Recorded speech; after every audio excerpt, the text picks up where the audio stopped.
International Research Symposium. I have the honor to introduce Professor Dennis Shirley. This is the reason that we have all been able to gather here today. As you all know by now, he's a famous international researcher in educational change. In the beginning, he has both friends and research colleagues all over the world. In fact, he also joined us having just arrived from Norway this fall, yesterday. Yesterday. We could have met for lunch. But we wanted to come to Boston. In fact, with Annie Hargreaves, he has written books about the fourth way in education, conducting comparative research in many countries. One example of his ongoing efforts to create educational change is his current work on the Northwest Rural Innovation and Student Engagement Network. He also is editor-in-chief on the Journal of Educational Change and chair for the Special Interest Group of Educational Change at the American Educational Research Association. In Norwegian, we call it AEA. That's the context.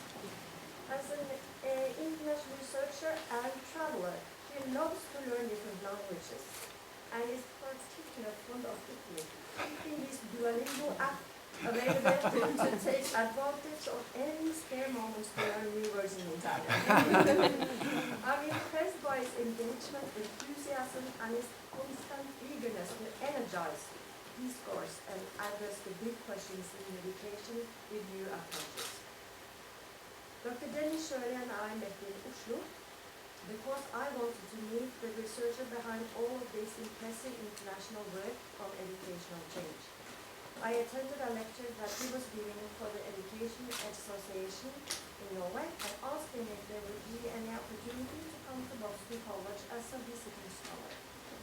We both have an interest in discussing perspectives on education, the differences and similarities that come from our perceptions of the national context, perceptions grounded in our places, connected to tradition, theory, and vocabulary, and branching outwards.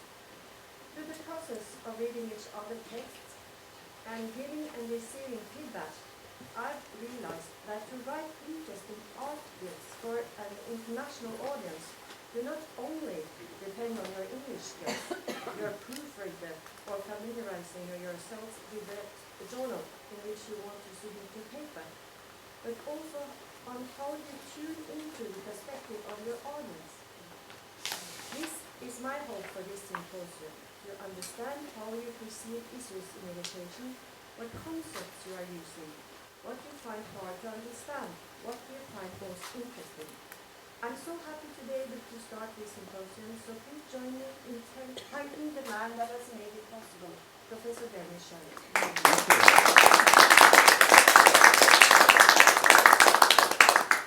Thank you, Jorunn. That was a lovely introduction. I'm a little embarrassed. Supposed to be. I think, the work that we have to do in education is so important because we're impacting the lives of children. And sometimes we can forget as educators, we get so caught up in our methodologies that there are actually young people out there who are counting on us to provide them with the best possible welcome into this world. So I try to be as modest as I can about my talents, which, given my talents, isn't that hard. Here's what I thought we could do. You all have seen the agenda for the 2 days. What I thought we could do is the following. I can explain to you a bit what it's like to edit a journal and some considerations that arise in that process that in the many years when I was submitting papers to journals, I simply didn't think about what the journal editor might be looking for or what the reviewers might be looking for. Now, Anna Noble is one of our 2 managing editors on the journal. So she is a person who works with me as the manuscripts come in. They get uploaded to the system. We work together to determine reviewers for the articles. And then because we are an international journal, we often have to think of someone who would be close to the context in the country, and then someone on the other side of the planet. Okay, so I'm just going to share some remarks with you. And do we need to introduce ourselves, or are we kind of already introduced ourselves? Should we go around once? Why don't we do that so we have a little bit, and then I have a whole bunch of different remarks. So you all know me, Anna. My name is Anna Noble, and I'm a second year doctoral student in the Curriculum and Instruction department. My name is Silmi Wilberg, and I'm an associate professor at the University of Agder. And I'm Kirsten Horimo, and I'm the sociologist and just assistant professor. Okay. I hope Yes. as a young and yes, that's fine. I'm Catherine Thompson, and I'm a first-year student in the Curriculum and Instruction doctoral program. Yeah, my name is Stephanie Hillen. I'm associate professor, and my subjects are general didactics, data integration training, and IT, application of IT education. I'm Susan Bruce. I'm a professor in the same department, of course, as Dennis. And my area is actually special education, although I was duly prepared in general education and special education. And my research areas are communication intervention, primarily with a teacher point of view, and assessment and practitioner research. My name is Grete Sæther. I teach pedagogy and counseling, guidance and mentoring, and I'm an assistant professor. My name is Inga-Marie Dalekta. I'm an associate professor at the University of Agder. I've been there for a year now, and I have a psychological, pedagogical background, and I'm interested in teacher professionalization. My name is Line Løvdahl, and I am an advisor. I was working at the university with the cooperative program in a project that is upcoming, I think, in school A. And I have Okay, yeah, that's okay. And I'm Jorunn Midtsunstad. I've met you all, and I think it's so nice to be starting this symposium. I'm also at the University of Agder, and we all are actually. And in the institute, now the faculty of education, but Kirsten is on the faculty of social science. yeah. So and I'm reading, writing, and teaching in general didactics, but now also educational change. Okay, thank you. So I would like to just share some reflections with you all, and I would like to ask you to interrupt me with questions or comments as we're going along. Is that okay? Mm-hmm. Very conversational. That all right? So let's not worry about where we are in hierarchies or anything. Okay, we're just trying to figure out research and how the Journal of Educational Change fits into that. So this journal was started by Andy Hargraves 14 years ago now. And if you go online and you look at the original descriptions for the Journal of Educational Change, it was very open. So manuscripts were requested from anthropologists, sociologists, philosophers, historians. That didn't really happen because we are in an age of specialization. And it was also the aspiration to make it an international journal, and it has become international, but quite heavily North American and Northern European. So with discussions with my board, I have about 25 people on the board. We have been discussing a couple of things. One is to see if we can broaden again the research questions that are being asked in the journal. and also to broaden the international scope of the journal. So it's less North American and European. Okay, so we're trying to get manuscripts from Latin America, Africa, and Asia.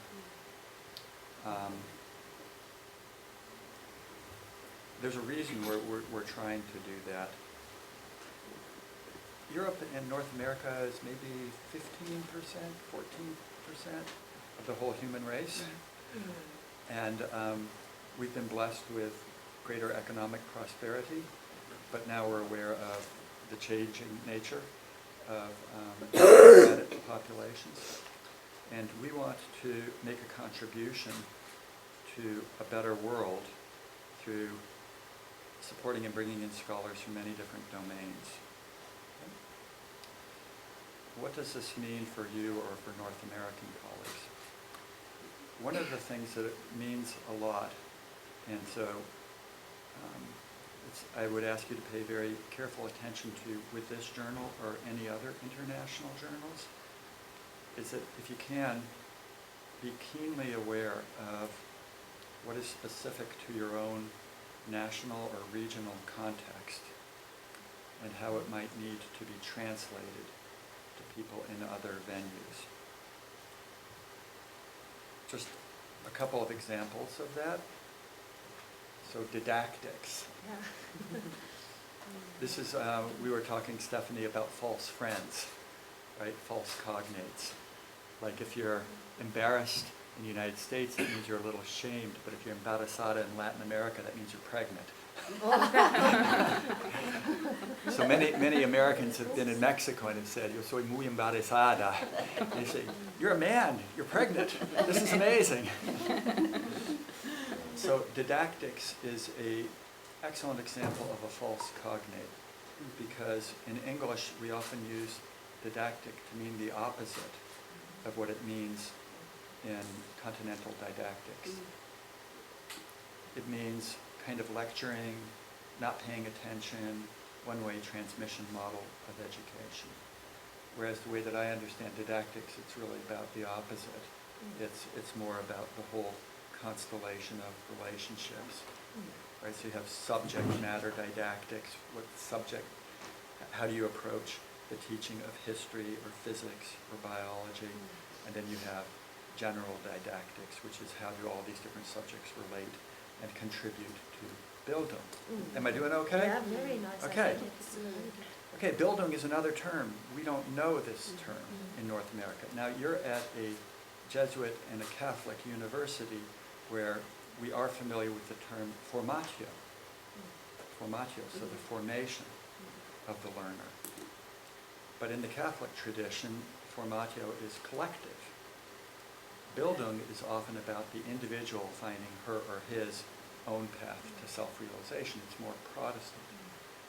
Now, I'm not so sure of all this, so you guys have to let me know if I'm going in a wrong direction. This has been my interpretation. So Bildung, it seems, is very much, to me, in that tradition of individual self-realization, and that can be in a social context. But the individual, to be true to herself or true to himself, has to have the courage to pursue their own truth. And for me, that's what Bildung really is. Yeah, Do folks should find we- it? I think it's really a good interpretation, but we are also connecting it very much to the content there in the teaching situation, what the teacher said. Are you agreeing? Do you agree with me? Yeah. Don't you think the content is very important in our way to Yes. discuss didactics and building? When the Bildung, if teaching is when teaching has to contribute to Bildung, the content is very important. So when you're teaching with the purpose of Bildung in institutionalized contexts, the content is very important, yes. Subjects. The subject matter. Yeah. Yeah. So it's important in this context because if the subject matter is poorly chosen or if the pedagogy is badly adapted, then the educator is contributing to a malformation or a miseducation of the learners. Is this right? That then doesn't contribute to their ultimate ability to realize themselves. Yeah. So this is my understanding. So building always has a bit of a spiritual dimension to it. So in the North American context, when we study curriculum history, this does have a point, just bear with me, okay? When we discuss these things, students take a course on curriculum theory with me. We don't quite have a concept that is as sacred as Bildung is in Northern Europe, right? I think, okay? So we might have education more for democratic citizenship, education to be a good worker, education to learn the liberal arts. But we don't quite have that, and that's what makes culture so interesting. So what this would then mean for all of you is if you wanted to write, not just for the Journal of Educational Change, but any English language journal, and you wanted to use those terms, I would ask that you spend some time setting it up. How much time? 5 paragraphs. 5 paragraphs. Okay, so usually we're not looking for articles that are more than 35 or 40 pages at most, but we need some help to understand your context. So we were discussing, we have an article under review now that has to do with, in Germany, Stephanie, they've been setting up school inspection systems, right? So there's a paper about school inspection in one of the states. It's going to be a good paper, but the authors haven't kind of set up the argument so that people are familiar with the local context in Germany. All this is to say, you can help yourselves a lot with knowing about the English language context. And it's not fair. I really appreciate it's not fair. I was reading an article coming back from Europe where in Austria, scholars who are applying for funding in the humanities in Austria had to do their applications in English. That's terrible. I think that's terrible, right? And they were saying, well, you don't have to do that in Germany or in the German-speaking parts of Switzerland. But this is just a question for your deliberation when you think about where you want to place your research, is if you can help your audience to understand some of the terms that you're using in some of the local context. Understanding that your article might be sent for review to somebody in Sydney, Australia, somebody in Vancouver, maybe somebody in Santiago, Chile. Okay? Now then, you're listening to this and you might be thinking, how on earth am I going to do this? There's one very simple step which we would recommend for this journal or for any other journal, which is that you spend a fair amount of time reading the back issues of the journal. Because one of the things that can happen is, let's say that you wanted to write about, I don't know, we were talking about early childhood education, play-based education, experiential learning, which in Norway, it's a year, 5-year-olds, you're out playing in the snow. It sounds great to me. My children would have loved that. And if you wanted to say that maybe that contributes to the very high levels of child well-being in Norway, you wanted to write about that. It could be good to set that up in comparison with, maybe the UNICEF studies on child well-being, so that where Norway's placed very high, so that the readers kind of know something about these different contexts, so that you've done some work looking at the state of the world today. Am I speaking too quickly, or No, people able? it's nice. Is this what you came for? Yes. Okay. Okay. Good. I don't want to waste your time. So, those are some considerations around being aware of false cognates, helping an international audience to understand things that are specific to your context. Then you might be saying, oh, gee, we're kind of disadvantaged. Because if you look at the issues of the journal, almost always we have an issue from Scandinavia. I love Scandinavia. We get really strong submissions from the Nordic nations. So how could you kind of handle that?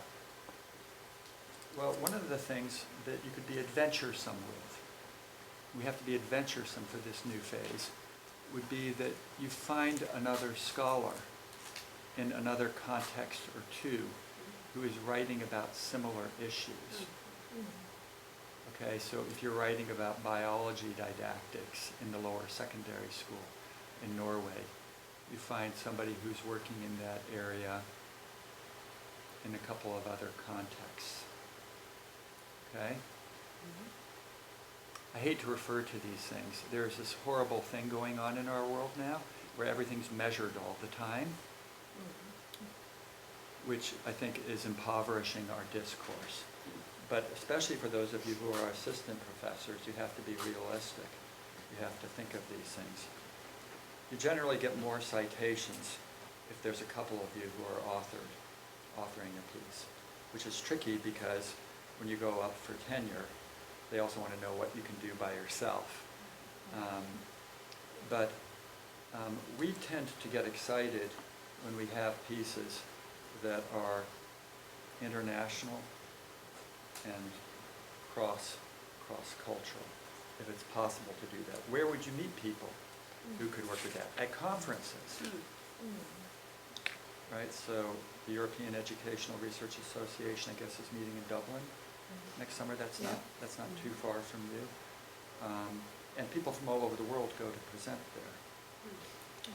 So one of the things would be, and it's hard because right now there's so much pressure just to get the citation counts up. But if you could, I would ask you to see if you could be a bit adventuresome and find some colleagues who are working around the same research areas. And then submit a piece that is not just about one kind of local study, but is kind of straddling across some contexts. Or you're working with big ideas. So there's one piece in the journal, and it was written by a Japanese scholar at the National Institute of Education in Singapore, studying lesson study in Vietnam. Okay? And basically, the Singaporeans went over and they taught some Vietnamese educators how to do lesson study. And then they left. And what happened is what almost never happens, is that the Vietnamese educators really went with that change. And they really scaled it up. Please notice that the name of this piece is not about lesson study in Vietnam. It's sustainable change. Creating conditions for a sustainable change. And so the finding was, essentially, if you can help educators to feel that they have tools to become better teachers, that's all you have to do. That's all you have to do, because that's what they want to do. That's really what they want to do. They want to be better teachers. And it's a beautiful piece. And please notice that it's a contribution to theory building. So this is a very big thing. We get a lot of submissions. In our teacher education program, we required 50 hours of observation instead of 30. Here's what we learned. That doesn't build any theory. So Stephanie and I were talking earlier, in Germany, before you can become a teacher, you essentially have to have the equivalent of 2 master's degrees in 2 different subjects. So yours is economics and French, is that right? So you have three. Yeah, I changed it because it was not very useful, the language anymore, because it's not so attractive.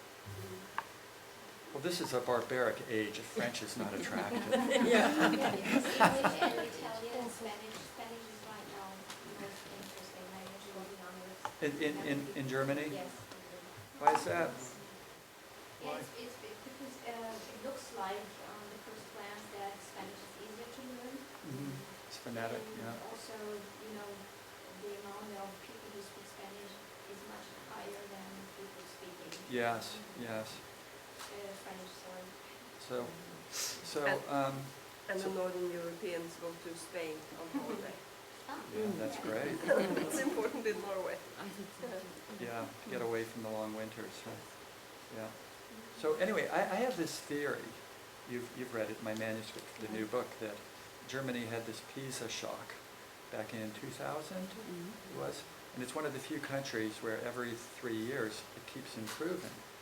And so one of my theories, I can't prove it, is it's because Germany had quite a solid foundation for teacher preparation. So it's 2 master's degrees and 2 years of teaching, right, as student teaching. That's a pretty solid foundation. So, and then once the country realized, wow, we're not getting the results we want also around equity, you don't kind of have to rush in and try and build a solid foundation. Now in the United States, what I would say that we always do is, if we're disappointed with the results, we often try and do an end run around the profession. So your teach first students in Germany, I understand, they're like teachers' aides, they're not full-time classroom teachers. Yes and no. If they have their education program or for 2 years, then they have a part-time, let's say half a week they teach and half a week they have their own lessons. So 2 days you're in the seminar and the other days you are teaching. I see. But at no point are they just released as teachers, because No, you always get, you are very well guided, and a lot of people will look at you, what you're doing, what you should not do. Okay. So here's what I would say about that. Teach for America is invented in the United States, and then the change spreads. This is what Pasi Sahlberg calls the global education reform movement, right, or the germ. And so this change spreads. But it doesn't spread directly. It's mediated in the different national contexts. So that they do have, now, in Germany they would never be as nationalistic as we are in the US, so you don't call it Teach for Germany, it's Teach First, right? But in the US it's Teach for America. Oh well, that's a cultural issue, right? They're interesting issues. But even though it might appear to be similar with a very superficial knowledge, it's actually the change is modified and adjusted in the German setting. That's really interesting. So for me as an editor, I want pieces that help me to theorize about change. Okay? Now already in Northern Europe you have a huge advantage over many US-based scholars or Asian scholars for the kind of journal that I want to produce. Because you have a hermeneutic tradition, so you're not afraid to interpret. So what we tend to get a lot from Asia or from the US is a really good research question, fabulous methodology, short discussion of the findings, almost no interpretation, conclusion, we need to do more studies. Okay? Whereas the pieces that I love that I get from Northern Europe is more, what does this mean? And people will spend a long time writing about what it means, which is why I always end up publishing so many Northern European pieces. But I would ask you to help me to, and just be sympathetic with me, that whenever I pass this journal on, so right now I'm in the 3rd year of it, I guess, and it's kind of a 5-year contract, and then I have to figure out if I do another 5 years. I would love people to go into it and see articles about Chile, Argentina, and Peru. I'd like them to see an article about educators and communities working together in South Africa, Stavanger, or some part of the western coast of Norway, and I don't know, Australia. I'd like to kind of see these different connections that are being made across jurisdictions. I hope I'm not intimidating you. I hope I'm encouraging you. I hope what you're hearing from me is, oh, this could be really exciting for me. This is a journal, or there are people out there that really want to move knowledge forward across different contexts. This person is giving me permission almost to be more adventurous and to make comparisons so that knowledge is a little bit less nationally oriented and instead more stretched across settings. I used to think it was just an American problem. And we still get a lot of submissions where people jump right in. They know that I'm in the U.S., so they jump right into U.S. policy. We do a lot of just revise before we would even send it out for review. So we will go through and we read through the pieces, but if it's just written for one national context, we never send it out for review anymore. Almost never. Almost always we'll write back and ask people, please adjust this for an international audience. Then what happens a lot is people write one paragraph. Right? They change the language in the beginning and at the very end. Okay. And then we send it back again, right? And we say, well, that's a good first step. So you can help, and this, I'm trying to set up my remarks so that you are thinking about the journal, but also kind of challenges, I think, for almost any journal today. Are we doing okay so far? Anna, would you want to cut in with any remarks from a managing editor's perspective? I think that it's really helpful what you already mentioned, thinking about taking your context and being able to succinctly explain it to other readers, but also then take that international perspective and make sure that there's a very thorough understanding of why that specific context matters internationally. So there's kind of those two, I think you explained it really well, but there's the two halves at play, and considering it ahead of time is really essential to what we're looking for. Yes. So I guess I would say about Norway, okay, so Norway's results have kind of been like the US on PISA, kind of in the middle, right? Doesn't really go up, doesn't really go down, just kind of sits there. Okay. Now, the theory was, with the PISA results, that, oh, we have to get these test results up, otherwise our economy will collapse.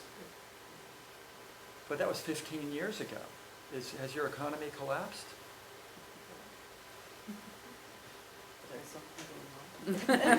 Well, the oil prices. Okay, and that's happened in Canada too, right? But you're still very, very high in child well-being, very, very high in equity, very, very high in gender equality. I have this friend, Beatrice Ponte at the OECD. I said to her, so Beatrice, if you could be a child going to school in any of these countries, where would you want to go?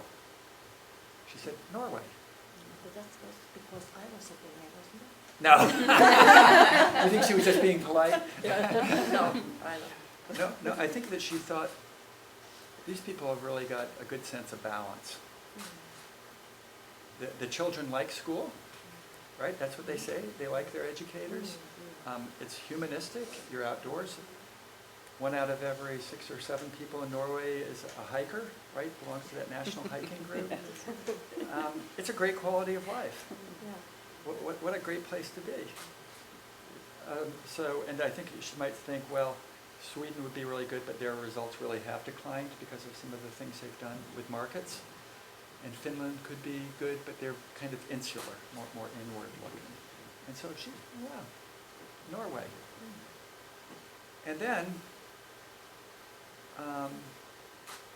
so there is kind of a Norwegian model, and we played in our OECD report. Instead of it being the fourth way, we called it the Norway. Wasn't terribly original, I guess. The Norway of educational change. It's something to kind of think about. So let's say this. Let's say everybody's always looking around for kind of models of change. So when the results first came out, the Germans were going up to Sweden, remember? Like in 2000 to kind of see equity and excellence.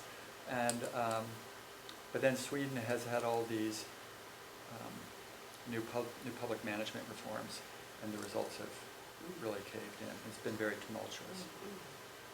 For years, everybody went to Finland, but Finland is right behind Sweden with their declining results on the last PISA test. Now, meanwhile, there's old Norway just trucking along, just doing pretty well. So it's kind of figuring out a bit of a narrative that you might think about constructing. Let me just ask you this. Who is Norway's Michael Fullen? Michael Fullen is the cheerleader for Ontario. Pasi Sahlberg is the cheerleader for Finland. Pak Ti-ung will be the cheerleader for Singapore. Who tells Norway's story to the world?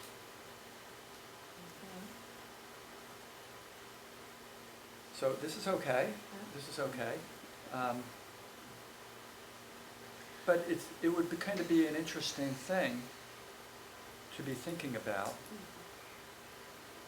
And I think I was with this team from Canadians in Norway, and I think Canadians and Norwegians, from what I think, are very similar, very modest, right? You know, you would never say, we're number one, we're number, you know, you would never do that, right? And Canadians are like that also. But it might be worth thinking about a little bit, especially because look at where you are, right in between Sweden and England. So you've got free market reforms to the west and to the east. Now there is Scotland, okay? Yeah. So there's some hope in the immediate vicinity. But Sweden has educators, their morale is at the bottom in the OECD. This report came out in The Guardian. 53% of English teachers are thinking of leaving the profession in the next 2 years. Right? Now, you have to be careful because this global education reform movement, it kind of spreads, right? And so you've had more testing now. Your schools are ranked. Probably pretty soon there'll be a lot more emphasis on the individual evaluation of teachers. Maybe some bonuses if your test scores go up. It doesn't improve learning, but it makes people feel they're doing something. Okay, we've been experimenting with that. So where I'm sitting right now, you are ripe for infection. Will Norway fall? That would be the interesting question. So I did this talk in Vestfold yesterday. Life is really amazing. It's really amazing. And I kind of talked about this global movement that's standardizing education and making it more insular and more prescriptive. And then I got to a point in the middle and I asked people to turn and talk and say, well, do you recognize what I'm talking about? I wasn't talking about Norway, I was talking about global trends. And as I always do, I gave them 5 minutes to turn and talk, and I went and I talked to 2 teachers and then 2 principals. And they said, well, we don't have it as extreme as what you're describing, but we see it coming. Is that right? Is that right in policy? They say we see these things coming. So I'm going to ask you to do me a favor. Don't let it come. See what you can do to strengthen the model that you have. It's very democratic. It's very local. Children can still play. I was in some schools I enjoyed chatting with the young people. They liked school. That was great. They liked school. Wonderful. So some of this is when you submit to a journal, also you want to look at back issues and kind of see what's been published. And then it's also a good idea to look at what the editor has published. Editors should be objective, but they're subject to the frailties of human nature. So they're vain.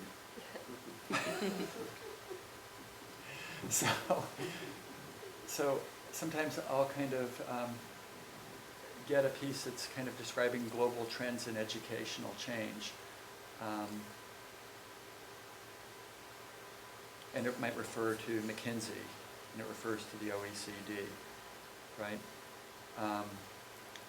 But it kind of stops there. And the literature is much broader. And a lot of the articles we send out to review by members of our board.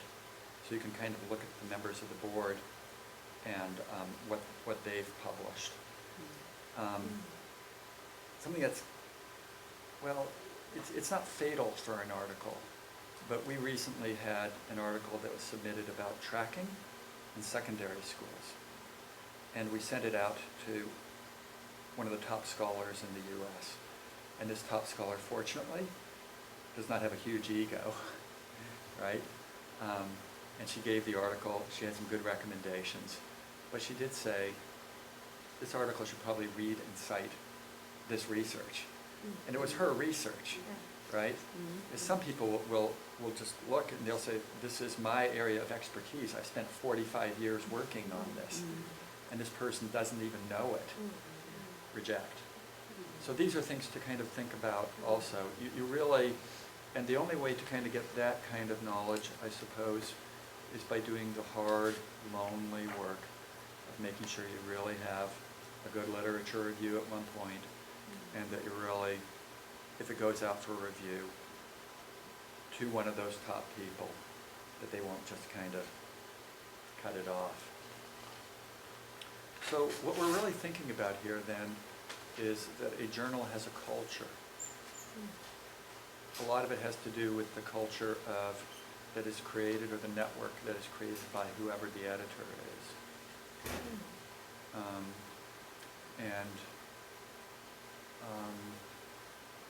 One of the things that I've started doing in the last 2 issues of the journal is I wrote introductory articles. They're maybe 5 pages long, which I kind of relate the different articles to each other. And so there you can kind of see a certain philosophy or a point of view. Right? And so that's a place where you can get indications. Some journals have really elaborate websites. Some send out messages on Twitter. Okay, there are all these kind of different cultural aspects of journals today. So those are some things to think about. Let's review. Kind of keeping the research questions broad and engaging, and also a bit where the world is going. Being sensitive to international issues in the publications. Doing some espionage. What do we know about, the editor? What kinds of things can we infer that the editor would be interested in? Who's on the editorial board? Is there a person on the editorial board who would be likely to review my article? So the people who are on the editorial board come to one meeting a year at a conference venue where we talk about the journal and present some statistics on what kinds of articles are being cited, and then they commit to review 4 articles a year for the journal. And even if they kind of say, well, right now I'm really busy, I can't review it, they tend to feel more of an emotional involvement with the journal. So that's good homework to do, kind of, with any journal. I'll just say a couple more things, okay? as an editor, my goal is not just to publish your piece, but to have people read your article and think it is so significant that they will cite your article. Okay, so I think for a number of people who submit, the goal is to get the article published. But that's not the goal for the editor. The goal for the editor is to publish an article that a lot of people will read and that they will cite, so that the journal will be considered to be a high visibility journal. So that does mean, to a certain extent, we get a lot of citations, or will be from scholars in the US, Europe, and Australia. So we have a bit of a quandary now. We do get a lot of downloads from Asia now, from China.